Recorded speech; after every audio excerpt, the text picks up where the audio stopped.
नमस्कार दोस्तों, स्वागत है आप सभी का आपके अपनी प्रोग्रेसिव एजुकेशन के यूट्यूब चैनल पर। मैं पूनम यादव। आज की वीडियो दोस्तों हमारी सामान्य हिंदी की है और ये पार्ट 17 है। तो आज की इस वीडियो में भी हम बहुत ही अच्छे अच्छे प्रश्नों को करने वाले हैं। तो दोस्तों वीडियो को पूरा एंड तक देखिएगा। वीडियो अच्छे लगे तो लाइक शेयर एंड सब्सक्राइब जरूर करिएगा। तो शुरू करते हैं बिना किसी देरी के आज की इस वीडियो को। तो पहला क्वेश्चन है आपकी स्क्रीन के सामने, जिन छंद की रचना वर्णों की गणना के आधार पर की जाती है उन्हें कौन से छंद कहते हैं। तो दोस्तों जिन छंदों की रचना यदि वर्णों के गणना के आधार पर की जाती है उन्हें वर्ण व्रत या वर्णिक छंद कहते हैं। तो ऑप्शन ए हमारा सही हो जाएगा। प्रश्न नंबर 2 है, कोयल की आवाज कूकू से कूकना निम्न में से किस क्रिया का उदाहरण है। तो कूकू से कूकना जो है अनुकरणात्मक क्रिया का उदाहरण है। तो ऑप्शन डी हमारा आंसर करेक्ट हो जाएगा। प्रश्न नंबर 3 है, जिन क्रियाओं के पहले कोई अन्य क्रिया आए उन्हें क्या कहते हैं। तो जिन क्रियाओं के पहले यदि कोई अन्य क्रिया आती है उन्हें पूर्वकालिक क्रियाएं कहते हैं। तो ऑप्शन बी हमारा आंसर करेक्ट हो जाएगा। प्रश्न नंबर 4 है, निम्नलिखित में से मरकटक का तद्भव शब्द क्या होगा। तो मरकटक का जो तद्भव शब्द होगा वो होगा मकड़ी। तो ऑप्शन बी हमारा आंसर सही हो जाएगा। प्रश्न नंबर 5 पे, निम्न में से स्थायी भाव का चयन कीजिए। तो दोस्तों स्थायी भाव का एक और दूसरा नाम होता है जिन्हें हम कहते हैं प्रधान भाव। तो स्थायी भाव का ही दूसरा नाम होता है प्रधान भाव। और दोस्तों स्थायी भाव जो होते हैं काव्य या नाटक में एक स्थायी भाव जो है शुरू से आखिरी तक होता है और इनकी जो संख्या है 9 मानी गई है। स्थायी भाव की संख्या जो है 9 मानी गई है। तो इनकी संख्या 9 मानी गई है। और दोस्तों स्थायी भाव ही रस का क्या होते हैं, आधार होते हैं और रसों की संख्या भी 9 है। स्थायी भावों की संख्या होने के कारण रसों की भी संख्या दोस्तों कितनी है, इन रसों की भी संख्या क्या है 9 मानी गई है। लेकिन बाद में क्या है, आचार्यों ने क्या है 2 रस और ऐड कर दिए थे। तो 2 रस और जोड़ दिए, कौन कौन से, वात्सल्य रस। दूसरे आचार्यों ने जो है एक और रस 2 रस और जोड़ दिए, वात्सल्य रस और भक्ति रस। तो इसलिए दोस्तों रसों की जो संख्या है वो कितनी हो गई है, 11 हो गई है। तो रसों की संख्या हमारी कितनी हो गई है, 11 हो गई है। इसी कारण क्या है, स्थायी भाव भी क्या है 11 तक पहुंच गए हैं। तो हमसे पूछा है कि स्थायी भाव कौन सा होगा, तो क्रोध जो है स्थायी भाव हो जाएगा। तो ऑप्शन बी हमारा आंसर करेक्ट हो जाएगा। चलते हैं अगले प्रश्नों की ओर। प्रश्न नंबर 6 से, आचार्य भरत मुनि ने किस रस को सर्वाधिक सुखात्मक रस माना है। तो दोस्तों भरत मुनि जी ने जो है सर्वाधिक सुखात्मक रस जिसको माना है वो है हास्य रस। तो ऑप्शन डी हमारा आंसर सही हो जाएगा। प्रश्न नंबर 7 है, रचना के आधार पर शब्दों के कितने भेद होते हैं। तो दोस्तों रचना के आधार पर जो शब्दों के भेद होते हैं वो 3 भेद होते हैं। कौन कौन से होते हैं, रूढ़ होता है, यौगिक होता है और योगरूढ़ होता है। तो ऑप्शन ए हमारा आंसर सही हो जाएगा। प्रश्न नंबर 8 है, नीचे दिए गए विकल्पों में से किस कवि को मैथिल कोकिल कहा जाता है। तो मैथिल कोकिल जो है दोस्तों विद्यापति जी को कहा जाता है। तो ऑप्शन बी हमारा आंसर सही हो जाएगा।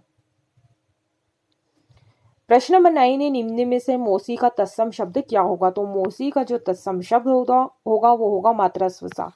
तो ऑप्शन ए हमारा आंसर सही हो जाएगा। प्रश्न नंबर 10 है, निम्नलिखित में से कौन सी रचना सर्वेश्वर दयाल सक्सेना द्वारा लिखी गई है। तो दोस्तों सर्वेश्वर दयाल सक्सेना द्वारा जो लिखी गई रचना है वो है गर्म हवाएं। तो ऑप्शन ए हमारा आंसर सही हो जाएगा। प्रश्न नंबर 11 है, मुख बाल रवि सम लाल होकर ज्वाल सा बोधित हुआ, उपयुक्त पंक्तियों में कौन सा अलंकार है। तो जब भी दोस्तों हमें जो है पंक्ति में सा, सी, से, सम यदि हमको ये देखने को मिल जाए तो वहां पर जो अलंकार होगा वो होगा उपमा अलंकार। तो ऑप्शन सी हमारा आंसर करेक्ट हो जाएगा। और ये दोस्तों क्या है, ये ट्रिक है याद करने की। तो यहाँ पर हमें क्या है, सम दिखा है, यहाँ पर सा दिखा है, तो यहाँ पर अलंकार जो हो जाएगा उपमा अलंकार हो जाएगा। तो यही क्या है, इनकी पहचानने की ट्रिक होती है। जब भी पंक्ति में सा, सी, से, सम देखने को मिल जाए तो वहां पर उपमा अलंकार हो जाएगा। प्रश्न नंबर 12 है, निम्नलिखित में से रचना वर्षा विनोद के रचनाकार कौन है। तो वर्षा विनोद के जो रचनाकार है दोस्तों वो है भारतेंदु हरिश्चंद्र। तो ऑप्शन डी हमारा आंसर करेक्ट हो जाएगा। प्रश्न नंबर 13 है, निम्नलिखित में से कौन सा शब्द सुंदर का पर्यायवाची शब्द नहीं है। तो दोस्तों सुंदर का जो पर्यायवाची शब्द नहीं है वो है अरुचिर। तो ऑप्शन जी हमारा आंसर करेक्ट हो जाएगा। प्रश्न नंबर 14 है हिरण, डॉक्टर, मकान, बिजली एवं किसान निम्न में से किस संज्ञा के उदाहरण है। तो दोस्तों जितने भी हैं ये जातिवाचक संज्ञा के उदाहरण है। तो ऑप्शन सी हमारा आंसर हो जाएगा।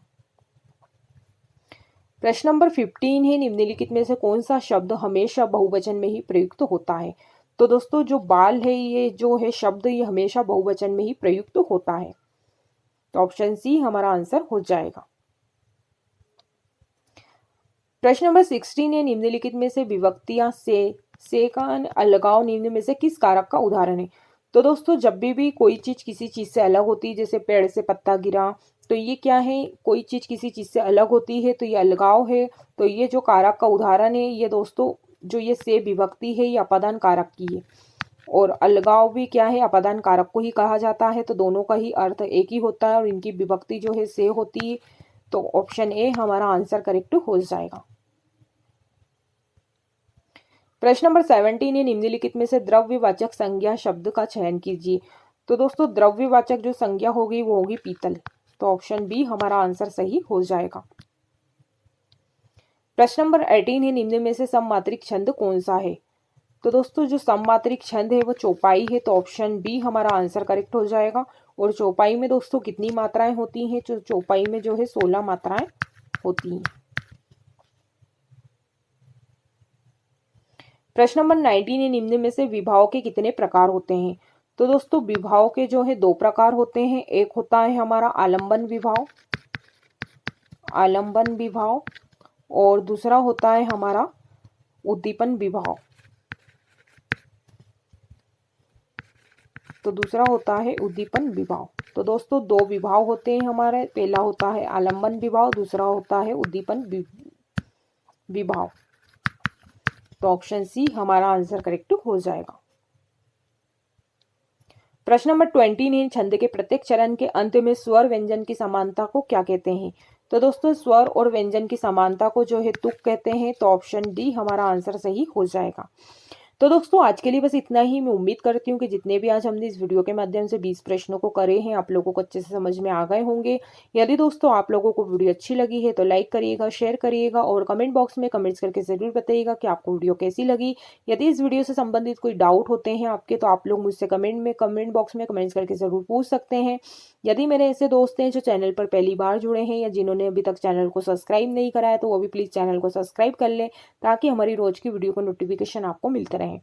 तो दोस्तों आज के लिए इतना ही, मिलते हैं अगली वीडियो में। तब तक के लिए जय हिंद, जय भारत, धन्यवाद।